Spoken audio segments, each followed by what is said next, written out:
Hello, my name is Alicia Granger. This presentation is for Intro to Globalization Political Science with Professor Jesse Scott. So here we are, Globalization and Analysis on Mercedes-Benz.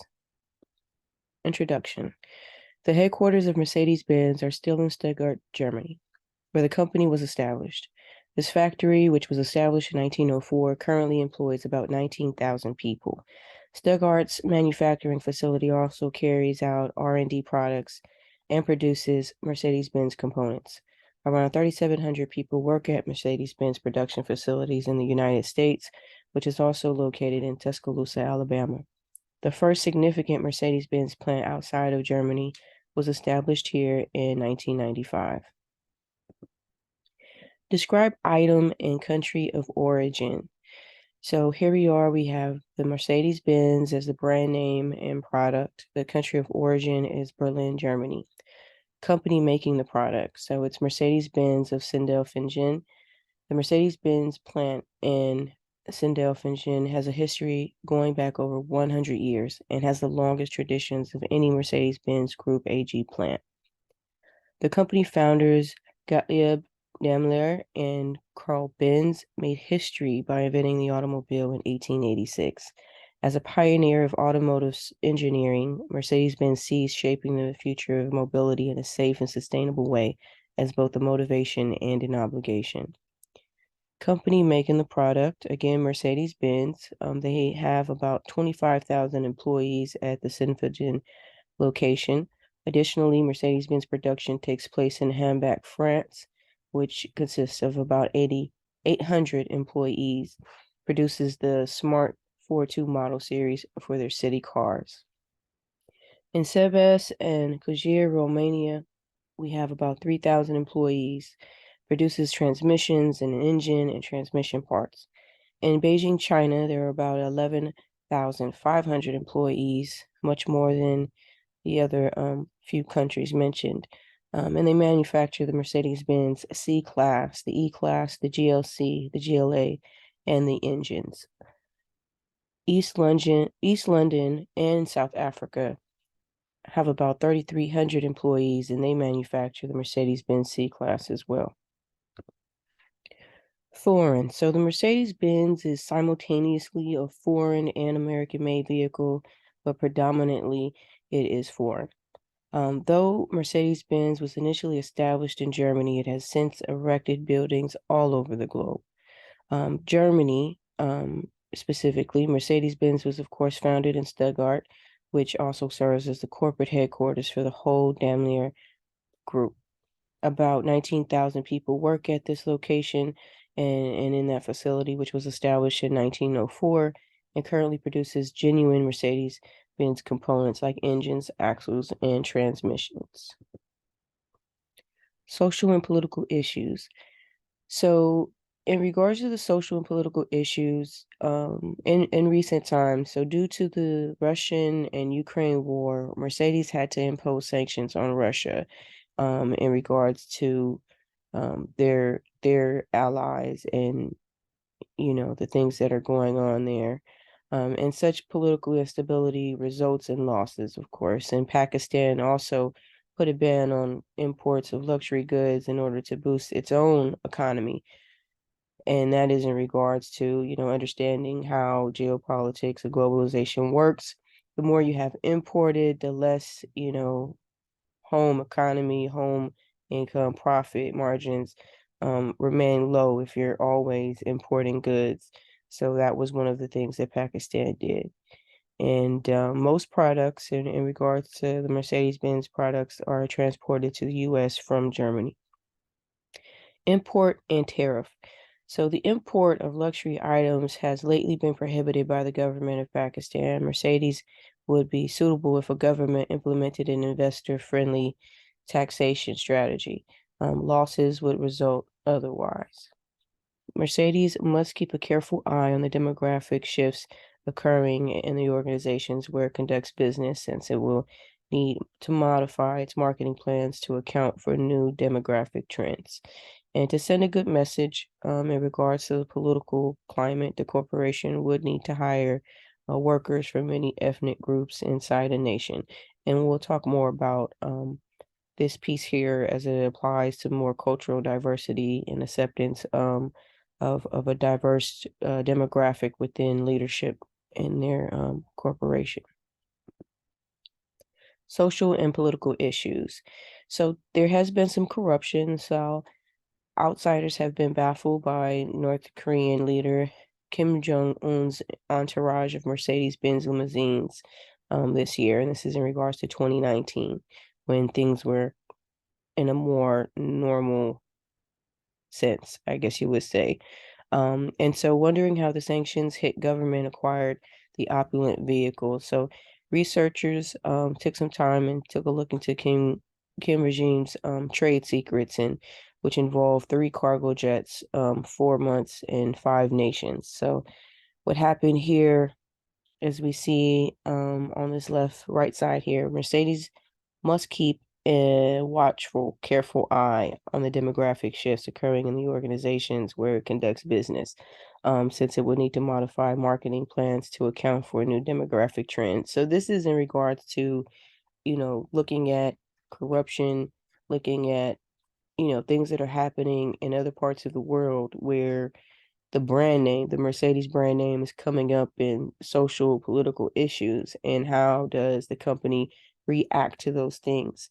How do they, change their marketing plans to either accept, the business that they have potentially in North Korea, or how do they move forward with changing or denouncing that type of relationship to their political allies and social community. So that's just something to kind of think about.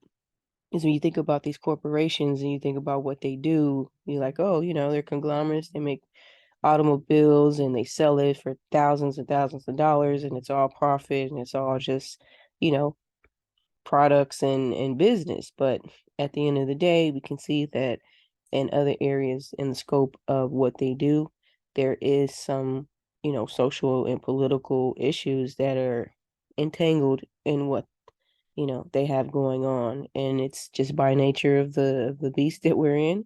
But, it's not purposely on Mercedes, but it is something that they would need to address moving forward. So that's why, the marketing plans to account for new demographic trends, whether it's positive or negative. How does a corporation, and a powerful corporation at that, adjust to these changes in the environment? Okay. And here also, which is important to note, to send a good message, the corporation would need to hire workers from many ethnic groups inside a nation. And like I mentioned, there is some other slides here coming up that's going to address the ethnic groups and, the need for diversity within these corporations. So here down below is just a detailed about what that corruption kind of entailed. So, according to researchers who track the shipments by looking at public port data and trade records, the 2 heavily armored cars left Europe and traveled 41 days by sea to China before ping-ponging across Japan, South Korea, and finally Russia, where a trio of North Korean state-owned jets apparently ushered them to Pyongyang. And this is kind of the gist of what Kim Jong-un was willing to go the lengths to complete and to get his armored bulletproof limousines, Mercedes limousines, to North Korea. Okay.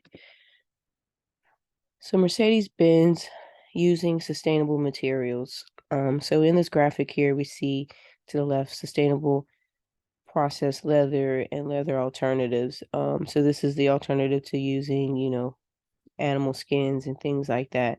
And these alternatives are made of cactus fibers. CO2 reduced steel and aluminum. This is made of recycled steel and aluminum scraps. Resource-friendly fabrics, recycled materials, such as fishing nets, and the innovative and sustainable future materials made of bamboo fibers. So I'm not sure if any of you have been paying attention to, environmental issues and environmental changes and the innovation that is being pushed behind, climate change and environmentalism. And bamboo has been a really popular component into moving forward and using that resource because it's plentiful, it's everywhere, using bamboo um, for making tires, for making parts, for making houses, for making, dishware, clothing, shoes, and a lot of other things. So bamboo is also a product and material that will be predominantly used moving towards the future. Materials used to produce. So models consist mainly of aluminum and high-strength steel, cast aluminum. More than 98 kilograms of components made from resource-conserving materials are used in the S class. The number of components containing recyclates is now 120, more than twice as many in the preceding model. Another 40 kilograms or so are made from renewable raw materials. The process of environmentally compatible development with specific targets is firmly embedded in the overall development process. And so environmental aspects are already taken into account in the conceptual phase. And the graphic here to the right is simply just detailing how from the car tires to the door handles to windows and things like that, all of the parts that they're moving forward and using and the materials being used are environmentally resourced and are having a positive effect on the globe rather than a negative effect. Okay, origin of materials.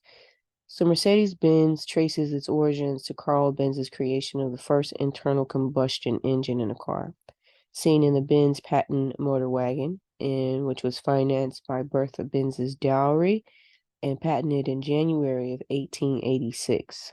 And Gottlieb Daimler and their engineer Wilhelm Maybach's conversion of a stagecoach. And if you're familiar with automobiles and cars and luxury vehicles, Wilhelm Maybach, the Maybach's that last name, holds a lot of weight in a lot of luxury branded cars, and it represents wealth, to put it that way. Um, Other materials. So here we have steel, which is undoubtedly the most common material used in car manufacturing. Another common metal is the automotive industry, is aluminum, which is much stronger and lighter than steel. Another component, other materials are magnesium, iron, and titanium. Origin of materials. So outside of its own primary brand, Mercedes-Benz Daimler AG owns various auto, truck, bus, and motorbike divisions outright and has financial interests in them. So think about it as a parent company and subsidiaries that are underneath that company and that they own and are used to do business in other parts of the world. So we have Freightliner, Smart Automobile, Thomas Built Buses, Western Star, Setra, Mitsubishi Fuso, MG Augusta, Denza, Beijing Automotive Group, and Renault Nissan Alliance are a few of the more brand mentions. Emerging economies like India, Russia, China, and Brazil. So these countries listed here are areas in which Mercedes-Benz are looking to obtain materials, resources, and or the building of materials and parts. Okay, and the key suppliers of materials and supplies. So down here, you have the name of the companies and you have what it is that Mercedes gets from them, what they supply. And you have ThyssenKrupp, you have shock absorbers and suspension components, Eagle Ottawa, leather seat interiors, and Teva products, sunroofs, Carcaustics, you have hood and dash sound, insulation components, Nemec cylinder heads, Johnson Electric, HVAC actuators, excuse me, and then you have CF Linksystem, which provide electric power steering systems, Harman Kardon information and entertainment modules, NSK for axle wheel bearings, Liddell Gerhardi gas tank heat shields, ZF Friedrichshafen axle systems, and you have Filtran, which provides the automatic transmission filter systems. Yeah, it's a lot of materials, a lot of supplies. You don't think that your sunroof comes from a separate company than your hood and your dash and your sound system. So it's pretty heavy stuff when you think about it. So the global effect. So you've got global framework, robust, flexible, legal compliance. All those things are important when you're looking at the global benefit and how these companies are perceived globally. So you have Mercedes-Benz. So this component here, I thought was important in terms of like global benefit, just an outlook. I would say and it says here Mercedes-Benz will profit from rapid population expansion that is principally driven by a rise in the number of young people and a rise in the purchasing power of this market. I'm not sure if anyone's paid attention to data, but there is a rise in the number of young people throughout the world. Um, the youngest people from, let's say, 30s and under, um, is going to be the majority. And that means that you have a human capital asset of, you know, a lot of young people who are going to be in the workforce, who are going to be, making money, going to college, opening businesses, and that rise in their purchasing power in the market is what, this company is looking at. Okay. And here, technology advancements have accelerated invention, which is happening very quickly. Businesses are becoming more automated and moving toward online shopping. Additionally, they innovate to provide their customers brand new goods.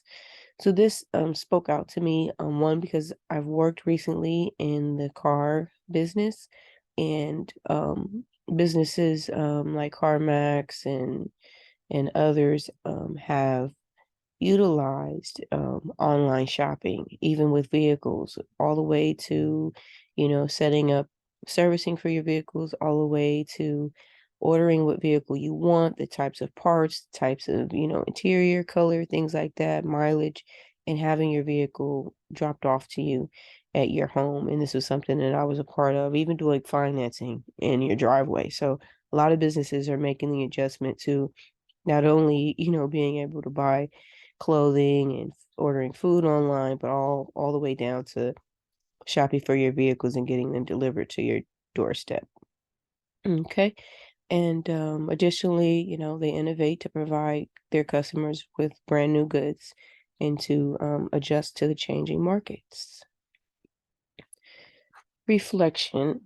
Excuse me. So some Mercedes commercials could be frowned upon in some nations while being accepted in others. And this is in regards to, social standards that, Mercedes is strictly for the rich and wealthy and affluent communities, while, you do have others who are middle class, lower class, who, would love to partake in driving a luxury branded vehicle.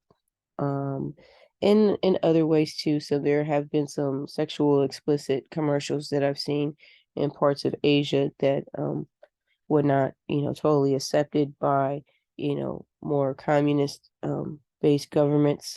So that was some things there. And then you might seriously hurt, this might seriously hurt Mercedes if she doesn't comprehend the social and cultural conventions. And this is the component that I was speaking about earlier. Diversity and cultural inclusion strategies must be implemented along with hiring more diverse demographics and women of color into top leadership and CEO positions to negate the possibility of discrimination and accusations upon the Mercedes-Benz Corporation. So this is important because as we look at the changing social environments, a lot of people are being called out about not having enough people of color in top leadership, specifically women, not hiring people of different demographics in parts of leadership, and making decisions. So a lot of companies are being called on this, and I think it's important for Mercedes-Benz to take a really good look at this and try to make the adjustment before any possibility of discrimination and accusations show up on their desks. Thesis. So Mercedes-Benz must pay special attention to emerging innovation because it works in the automotive sector. In order for Mercedes to compete with or outperform its rivals, it must also keep up with the technologies they employ and the kinds of products they are providing to consumers, specifically hybrid technology and electric technology automobiles that are becoming more increased in today's economy, as well as social awareness due to climate change, global warming issues, and cultural diversity. Conclusion. So Mercedes-Benz must implement sustainable production methods to enhance the perception of its brand and to comply with environmental laws in many nations. The cost of converting to environmentally friendly methods will undoubtedly affect Mercedes' profit margins. Little profit is still preferable to significant losses brought by fines, penalties, etc. And pictured here, I thought was really interesting. Mercedes unveiled a 1,000 kilometer range solar powered vegan friendly electric car. So this gives you an idea of where Mercedes is headed and what they're trying to do to make a shift in the automotive market. In question. So moving forward, I think it's really important for us to think about, one, should automotive giants like Mercedes be policed into making global environmental changes to their processes? Two, as vehicles transition into more electric and possibly solar powered vehicles, do we believe that some car companies will close shop if they don't make that adjustment? And three, are gas powered vehicles a thing of the past? Will they survive in the next 10 years? Four, will political sanctions continue to have a lasting effect on geopolitics and economy? How does the materials used to produce vehicles affect the environment?